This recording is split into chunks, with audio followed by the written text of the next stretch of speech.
big shots late, in game 6. They just lost. I think Mike D'Antoni, his legacy, I think, gets hurt because of this. This is the Phoenix Suns of Steve Nash. Mike D'Antoni, I've said it, 2 weaknesses: lack of attention to detail, non-confrontational. Those things hurt you when the gap between your teams is this big and every little thing matters. And that's what's hurt D'Antoni in the past, and that's what hurt him this weekend with the Rockets. But I don't want to say, if you put a gun to my head and ask me, will James Harden win a title in Houston, I probably would say no. But I don't think it's because of any lack in his game. I think it's because right now they don't have the pieces. They need a front court player who can create some offense so it's not all James Paul, Chris Paul, or James Harden, Chris Paul, Austin Rivers, or another guard. Like, everything is created by guards in Houston, Eric Gordon being the other one. They need a front court player they can run pick and roll with Harden, who can do more than catch a lob at the rim and dunk it, a la Clint Capella. I project this, Colin.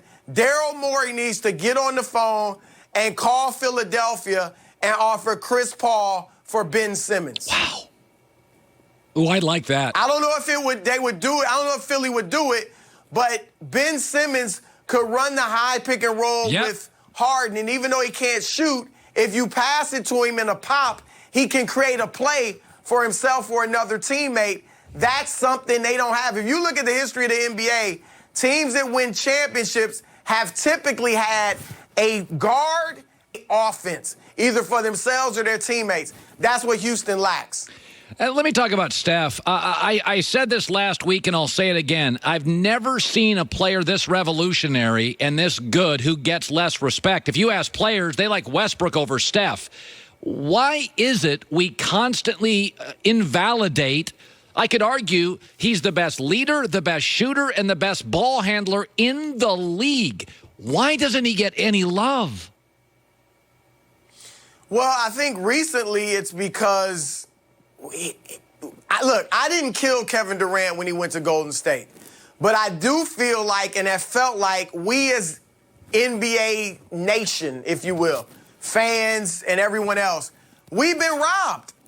We have been robbed of Steph Curry. The MVP Steph Curry has gone into hibernation. Remember, he was the only unanimous MVP in NBA history. He averaged 30 points a game in 2016. Every other night, he was doing something that made us lose our breath and fall out of our seat. And now that Steph only comes out every once in a while. Tim Legler, who we both worked with at our former network, I have great respect for his basketball knowledge. He said at that time in 2016, Steph Curry could end up being one of the top 3 players in NBA history. That's an overstatement. I don't think he could get that high. But that just shows you how dynamic he was. We haven't seen it because Durant has been there. Durant is a better player, and it's taken away from the individual production of Steph and Clay. Yeah. I'm watching these highlights. He's just remarkable. Okay, I think, listen. And can I say this? Yeah. We should stop questioning his toughness. Thank you. His toughness never should have been questioned, but he played with a dislocated finger and still hit those 30-foot three-pointers at the end of that game. So let's not question his toughness just because he looks all cute and cuddly. Okay, I think Philadelphia could be Oklahoma City. I think they have tough choices to make. I don't think you should pay Tobias Harris what he wants. I think he's a B, not an A. I think Embiid's body scares me. I believe you got to move some pieces here. What do you do with Philadelphia? They couldn't win a second-round Eastern Conference playoff series against a team many see as a one-man team, the Raptors. Yeah, they have some tough decisions. There's no question. Let me start with what I liked. I thought they showed more heart than I expected. Yeah. I liked the fact that Joel Embiid was crying after the game, bawling after the game. I liked his demeanor in the post-game press conference. I could see the pain he was feeling. That's the type of pain, Colin, that ideally will make him change his diet, make him improve his work ethic, and make him drop about 20 to 30 pounds, which will help his knees. That's what the first thing that needs to happen. The second thing, I brought up Ben Simmons going to Houston. Who knows if that could happen.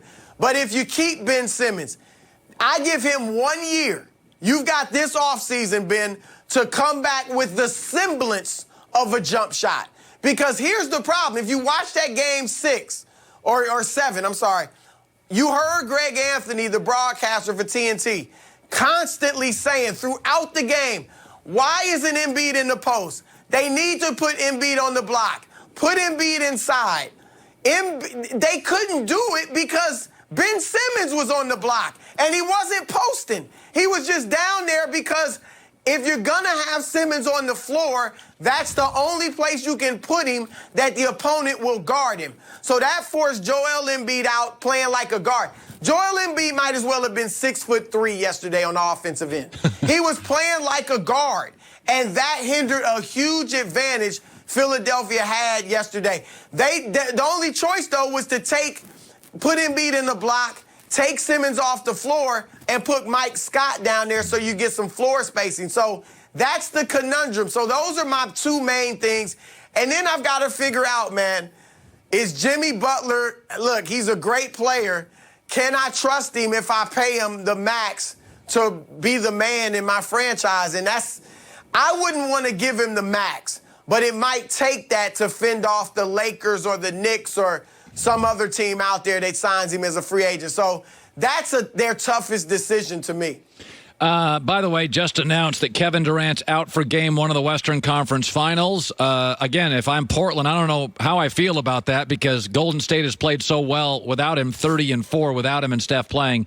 It is unlikely Durant plays Game 2 either. This by Ramona Shelburne. So you got your Kevin Durant issue. Again, I'm not sure how that lands. Speaking of landing,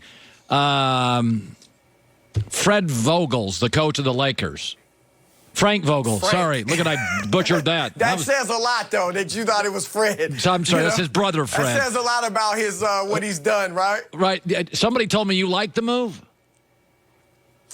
Well, look, when I first heard it, I was stunned like everybody else because of the names out there. Jason Kidd, Lionel Hollins, Mike Woodson, Vogel. Vogel would have been my fourth choice, okay? Yeah. And then I figured, wow, what would have made more sense was to put Jason Kidd as the head coach, Vogel as an assistant. Made some calls, talked to some people close to LeBron. I'm told LeBron has respect for Vogel and that it dates back to Miami versus Indiana. And LeBron understands that it was LeBron, Dwayne Wade, Chris Bosh, and a good supporting cast against Paul George, Roy Hibbert, George Hill, and David West. That's not a great group. And yet that team took Miami to 6 games twice and to 7 games once. Yes. So LeBron has respect for Vogel's coaching ability. And Colin, that's the key.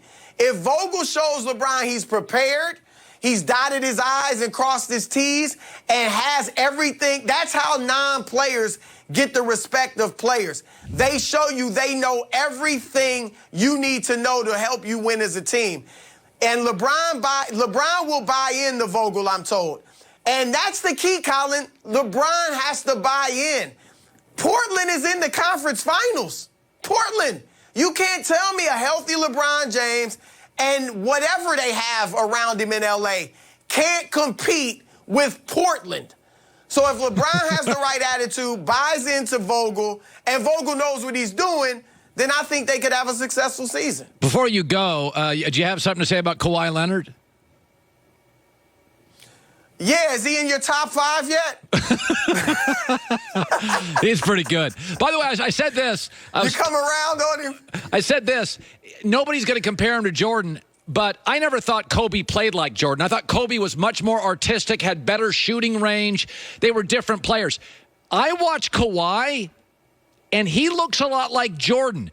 The physical strength, the sinewy body, the hands, the improvisation, the mid-range jumper. Kawhi, more than Kobe, plays like MJ to me. Am I nuts? Well, I think stylistically, the grace in the air, the movements, Kobe was like Michael in that regard. Like, Michael's a lot more graceful than Kawhi. But if you look at the spots on the floor, you mentioned the fadeaway that Kawhi has and was hitting last night. The defensive ability, the strength, you know, going in the post even. Like, those are similar to Jordan. So I'm not mad at that comparison, although I think Michael was so much, his game was so much prettier, just the way he moved like Kobe. But yeah, spots on the floor, effectiveness, style of play, there's a similarity there for sure. He's in my top 5. How about that? We'll sneak him into our top 5 now. Just put him right. He's going to look good in the Clippers uniform next Come year. on, slow down there. No, you know, look, here's what I was going through yesterday, Colin. In the second half, when it looked like the other Raptors were afraid to shoot, and all they were doing was looking for Kawhi, I was saying, see, this is a reason for him to leave. Nobody else wants the ball. It's all him. And then when he hit that shot, I was like, that's the type of emotional moment.